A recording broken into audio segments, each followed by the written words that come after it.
नमस्कार साथियों, गौरव ज्ञान धारा में आप सभी का स्वागत है। आज अपना ये जीजीडी का परिवार 1 मिलियन सदस्यों का परिवार हो गया है और लास्ट क्लास में आप लोगों को मैंने कहा था कि नेक्स्ट क्लास जब अपन पढ़ेंगे तब 1 मिलियन परिवार का अपना सदस्यों का परिवार हो जाएगा, उसमें पढ़ेंगे। इसके लिए आप सभी का बहुत बहुत धन्यवाद और ये प्रेम ऐसे ही बना के रखना। आप लोगों के प्रेम के बिना इस नाचीज की कोई औकात नहीं है कि वो यहाँ तक पहुंच सके। ये आप सभी के प्रेम से ही संभव हुआ है और इसी तरह आप लोगों के लिए ये जो यहाँ से प्रयास किए जा सकते हैं वो करते चले जाएंगे। ठीक है, आरबीएससी की क्लासेस भी देखो, अब 9th और 10th की मुख्य पुस्तक है पूरी हो गई है, अब 8th की चल रही है। तो 8th की तो मैं कह रहा हूँ ना, आप लोगों को प्रत्येक चैप्टर एक क्लास है बस और उसके साथ में पूरी हो जाएगी। और 8th की पुस्तक में तो ज्यादातर आप लोगों के रिवीजन ही है 9th और 10th के अंदर जो पढ़ा है उसका।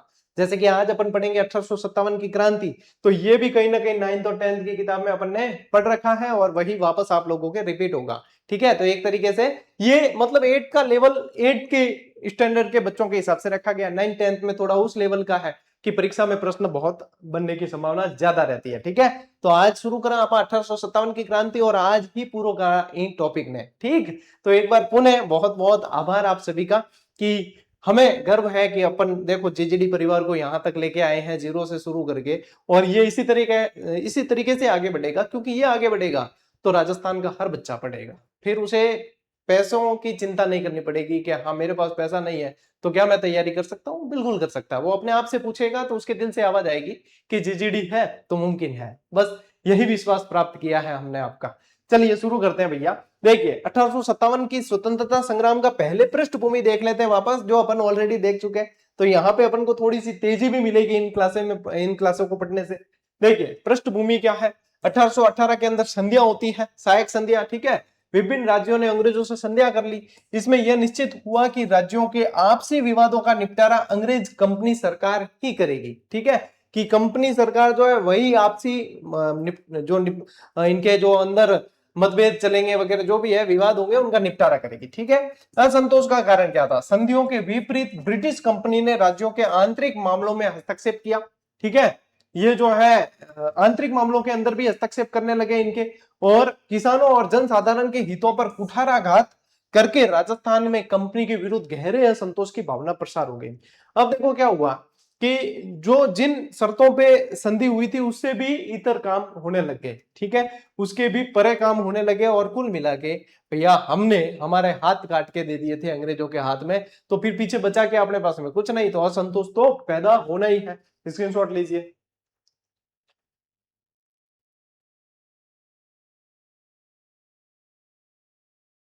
देखिए अब कंपनी का राज्यों के आंतरिक शासन में हस्तक्षेप बढ़ता गया।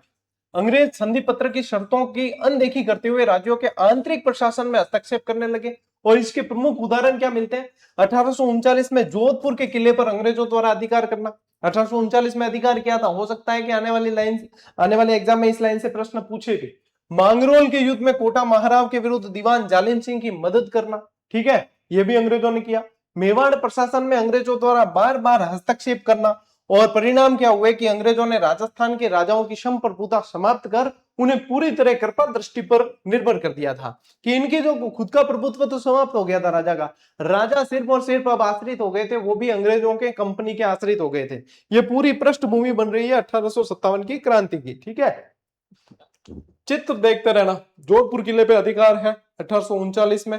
ठीक है, मांगरोल के युद्ध में कोटा महाराव के विरुद्ध जो है दीवान जालिम सिंह की मदद की है, और मेवाड़ प्रशासन में भी बार बार हस्तक्षेप किया है। ये सारे कारण रहे हैं। फिर देखिए राज्यों के उत्तराधिकार के प्रश्न पर भी असंतोष। निसंतान राजाओं द्वारा गोद लेने संबंधी मामलों में कंपनी ने अपना मनमाना निर्णय देशी रियासतों पर लादने की कोशिश की, जिससे राजाओं में असंतोष और बलवती हो गया। क्या हुआ, 1826 के अंदर अलवर राज्य के मामले में हस्तक्षेप कर अलवर को दो हिस्सों में बांट दिया। कब बांटा है, 1826 में। 1826 में ही भरतपुर के लोहागढ़ दुर्ग को नष्ट कर पॉलिटिकल एजेंट के अधीन काउंसलिंग कर दी। ठीक है, यहाँ पे 1826 के अंदर ही भरतपुर के लोहागढ़ दुर्ग को भी नष्ट कर दिया और पीए की यानी पॉलिटिकल एजेंट की वहां पे नियुक्ति कर दी। 1844 में बांसवाड़ा महाराजा लक्ष्मण सिंह की नाबालिगी कम उम्र के कारण वहां सीधे अंग्रेजी नियंत्रण स्थापित कर दिया। कुल मिला के अंग्रेज करना क्या चाह रहे थे, राजाओं के पास में जो शासन था उसको हड़पना चाह रहे थे, और सभी जगह साम दाम दंड भेद अलग अलग नीतियां बना के कुल मिला के जो है अपने अधीन लाना चाह रहे थे।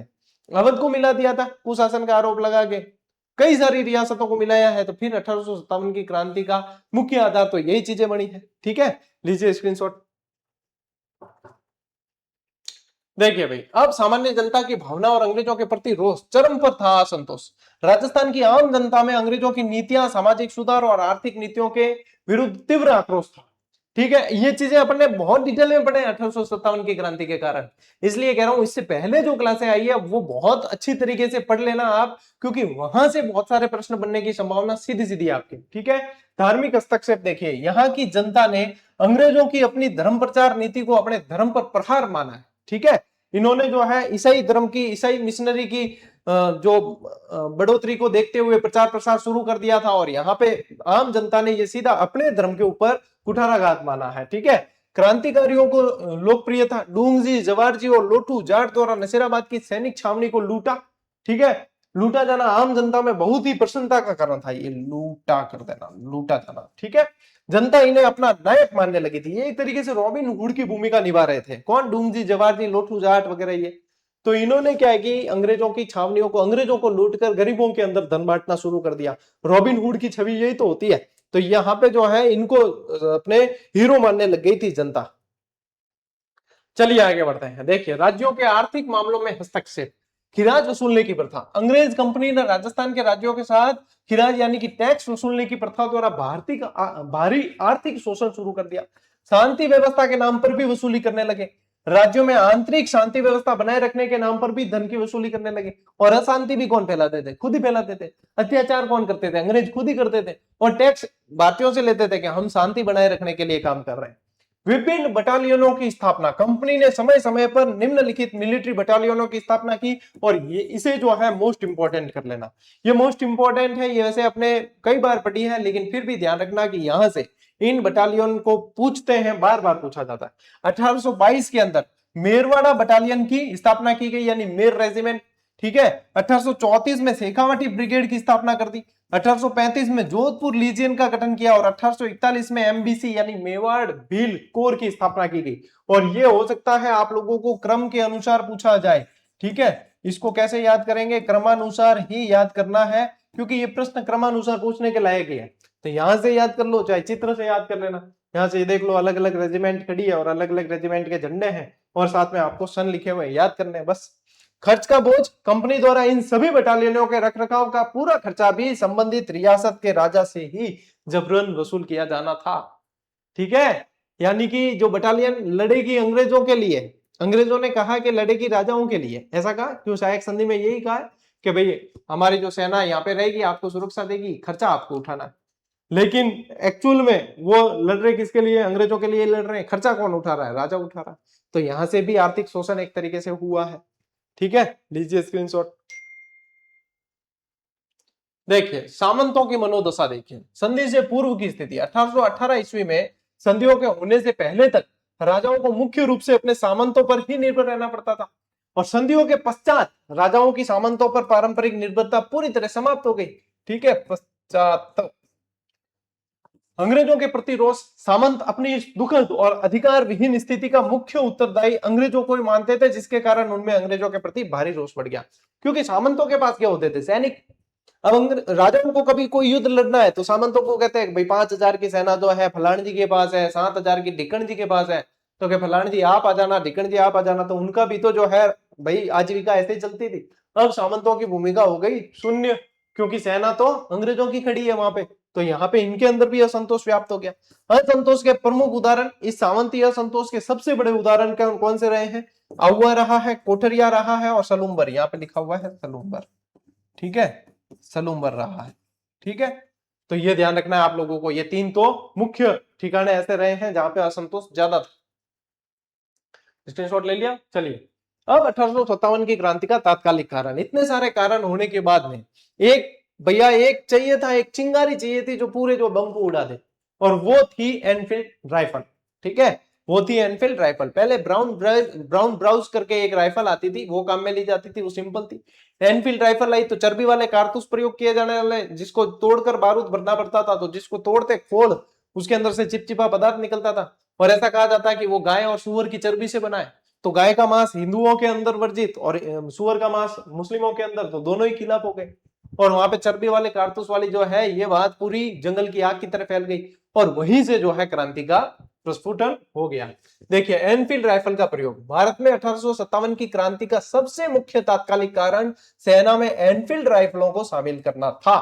ये देखो एनफील्ड राइफल को शामिल किया है, ठीक है, याद रहे बिल्कुल। चर्बी वाले कारतूस, इन नई राइफलों में प्रयुक्त होने वाले कारतूसों में गाय और सुअर की चर्बी का प्रयोग किया गया था। देख लो इसके अंदर जो बारूद भरा हुआ होता था, इस खोल को काटना पड़ता था, वह मुंह से तोड़ना पड़ता था। इसके अंदर कौन से भाई चर्बी कौन सी थी? गाय और सुअर की। अब धार्मिक भावना को ठेस पहुंची इन कारतूसों को बंदूक में लोड करने के लिए पहले सैनिकों को अपने मुंह से खोलना पड़ता था, जिससे हिंदू और मुस्लिम दोनों समुदाय के सैनिकों की धार्मिक भावनाओं को चोट पहुंची। अरे चित्र देखो रे टावरो, चित्र देखो। और आप लोगों को 1 मिलियन अपने जब हुए तब एक वीडियो बनाकर दिया, उसमें कहा था कि ये जो आपको दिख रहा है वही आपको पढ़ने के लिए पुस्तक के रूप में देने का अब मानस बना चुके हैं। पहले मेरा मानस नहीं था, मानस इसलिए नहीं था कि पुस्तक देने में कोई दिक्कत नहीं है, लेकिन कुछ अपवादी तत्व होते हैं, वो कहते हैं कि सर तो ये शायद पढ़ाई इसलिए रहे होंगे बुक निकालनी, तो अपने ऐसे कोई मनसा थी नहीं। लेकिन हजारों स्टूडेंट चाह रहे हैं कि ये आ जाए तो बढ़िया हो जाए, क्योंकि आज दिन तक ऐसी मेहनत के साथ में और इस तरीके से किसी ने जीके को उपलब्ध नहीं करवाया है। तो फिर ये हमने आपसी सलाह मशविरा किया है कि 9th और 10th का एक वॉल्यूम निकाल देते।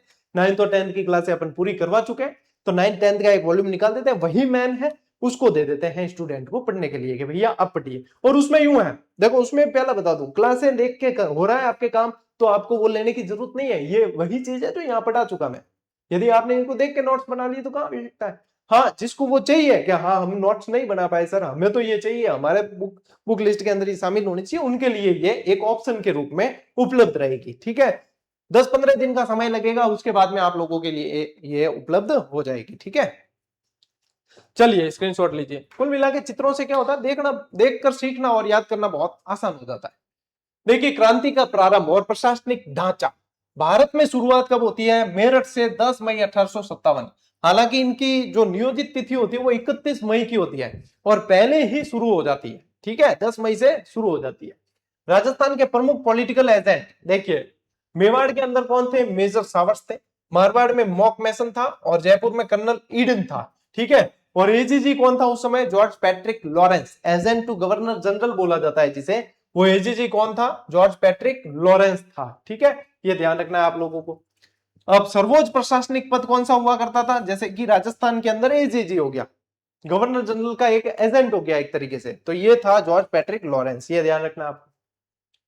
यही चीज, ये जो आप लोगों को इतनी रोचक स्लाइड दिख रही है, यही चीज आप लोगों को कक्षा 8 की किताब में भी तो लिखी मिलेगी, लेकिन इतनी है इस तरीके से थोड़ी लिखी है। ये इस तरीके से लिखी मिलने से क्या होता है, याद होती है चीजें सीधी। युद्ध हो तो युद्ध का चित्र देख के याद हो जाए, बच्चे भी पढ़ने लगेंगे इसे। तो अब देखो छावनियां कितनी थी उस समय? 6 छावनियां थी, मैं ट्रिक से याद करवा चुका हूं। ए नन्नी ब्याह देखन चली, क्या है छावनियों के नाम? ए नन्नी ब्याह देखन चली, ये छावनियां थी। अब इसमें ए नन्नी यानी नन्नी नसीराबाद, नीमच, ये ऐसे एरनपुरा, ब्याह देखन चली, ब्याह देखन। ठीक है, नसीराबाद, नीमच, एरनपुरा, देवली, ब्यावर, खैरवाड़ा। नसीराबाद छावनी सबसे शक्तिशाली छावनी थी और यहाँ पे जाके मैंने एक वीडियो बना के आप लोगों को बताया है कि नसीराबाद का कचौड़ा और अंग्रेजों को बुरी तरीके से निचोड़ा, ये दो चीजें प्रसिद्ध रही है, तो ये ध्यान रखना है। अब नसीराबाद का मुख्यालय का था अजमेर और यहाँ पे थी 15वीं और 30वीं Bengal native infantry, first Bombay cavalries ये भी थी।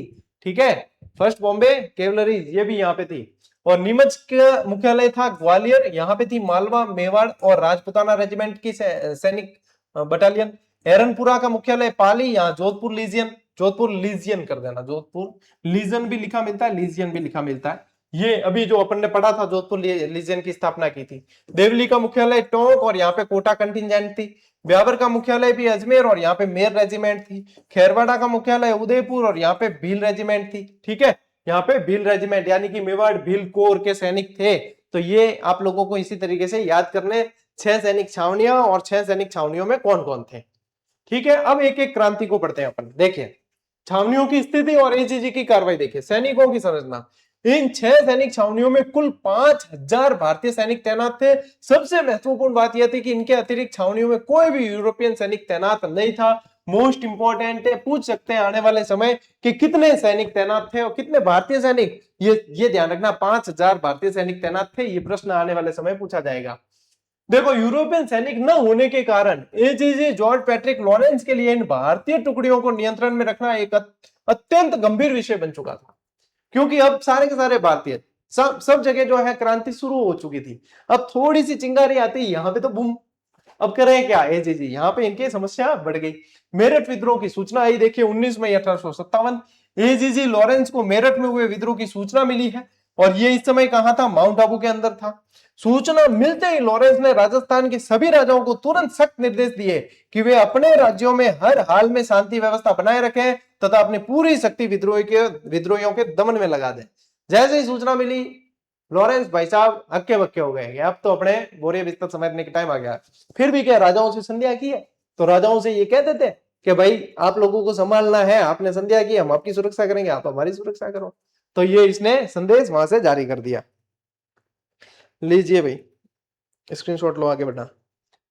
अब नसीराबाद के अंदर विद्रोह होता है। राजस्थान में सबसे पहला विद्रोह सबसे शक्तिशाली सैनिक छावनी से ही होता है, नसीराबाद से। ठीक है, 28 मई 1857 नसीराबाद छावनी में भारतीय सैनिकों ने विद्रोह का बिगुल बजा दिया। इन विद्रोही सैनिकों ने तोपखाने के सैनिकों को अपनी तरफ मिलाया और तोपों को पूरी तरीके से अपने अधिकार में ले लिया।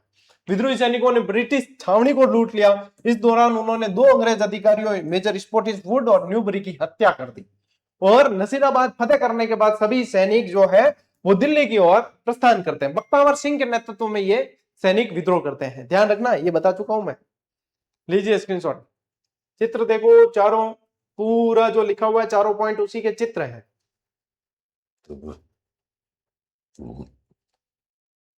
नीमच में विद्रोह। अब देखिए, नीमच 3 जून 1857 को नीमच छावनी के सैनिकों ने मोहम्मद अली बेग के नेतृत्व में विद्रोह कर दिया। मोहम्मद अली बेग के नेतृत्व में विद्रोह कर दिया। हुआ यहाँ ऐसा कि भाई यहाँ का जो पॉलिटिकल एजेंट था, ये यहाँ के सैनिकों को शपथ दिला रहा था कि आप शपथ लीजिए। जो हिंदू थे उनको गीता की शपथ, और जो मुस्लिम थे उनको कुरान की शपथ, के शपथ खाकर कहिए कि आप हमारे प्रति वफादार रहेंगे। मोहम्मद अली बेग की खोपड़ी खिसक गई कि आपने अवध को हड़प लिया, तब आपने ये चीज ध्यान में रखी थी क्या? आप वफादार रहे थे? हम नहीं रहेंगे। उस समय तो जैसे तैसे समझा बुझा के शांत किया इनको, लेकिन मध्य रात्रि जो है विद्रोह भड़क गया। ठीक है, शस्त्रागार में आग लगा दी सबने। विद्रोही सैनिकों ने छावनी के मुख्य शस्त्रागार के अंदर आग लगा दी, और नीमच छावनी के कप्तान मैकडोनल्ड ने किले की रक्षा का भरसक प्रयास किया, परंतु किले में तैनात भारतीय सेना ने भी अंग्रेजों के खिलाफ संघर्ष शुरू कर दिया था। इसने प्रयास तो किया, लेकिन जो है प्रयास काम नहीं आया। ठीक है, लीजिए स्क्रीनशॉट। अब विद्रोही सैनिक चित्तौड़, हमीरगढ़, बनेड़ा में अंग्रेजी बंगलों को लूटते हुए शाहपुरा पहुंचते हैं। रूट ध्यान रखना, ठीक है। शाहपुरा के जागीरदार का सहयोग, यहां से प्रश्न बन चुका है। शाहपुरा के जागीरदार ने अंग्रेजों के आदेशों की परवाह न करते हुए विद्रोही सैनिकों के लिए रसद की सामग्री उपलब्ध कराई थी, और इनका नाम क्या था? लक्ष्मण सिंह। क्या नाम था? लक्ष्मण सिंह नाम था। ठीक है, लक्ष्मण सिंह नाम था। रुके एक बार, थोड़ा सा व्यवधान है।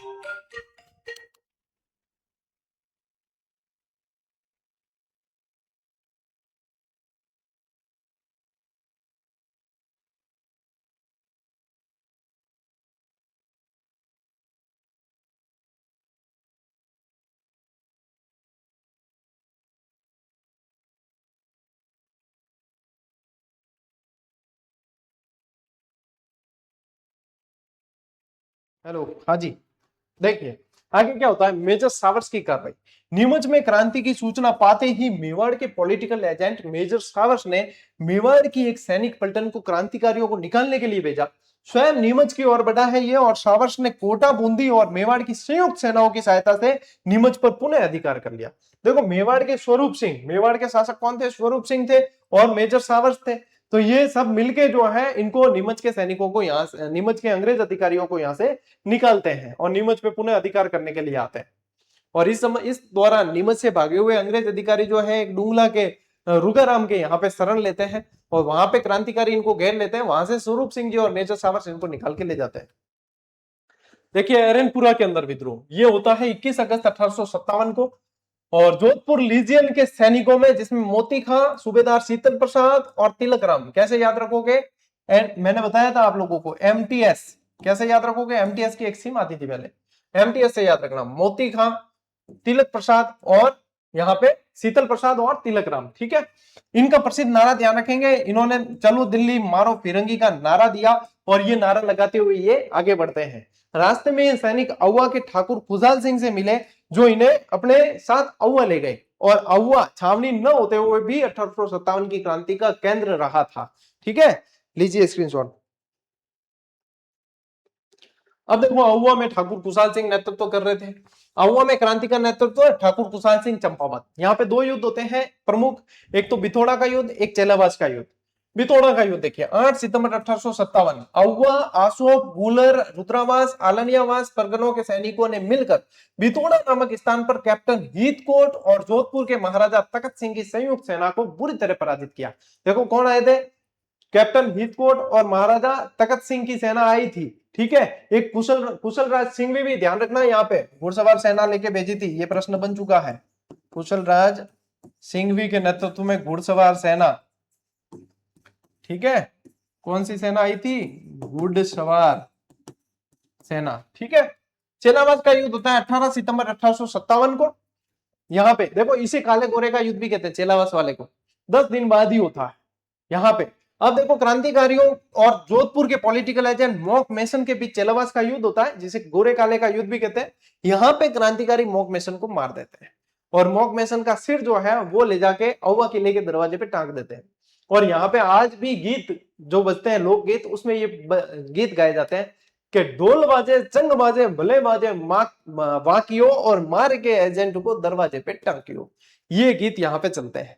लीजिए स्क्रीनशॉट, आगे बताता हूं मैं। देखो, मॉक मेसन की हत्या कर दी। इस युद्ध में क्रांतिकारियों ने मॉक मेसन का सिर काटकर अहुआ किले के दरवाजे पर लटका दिया।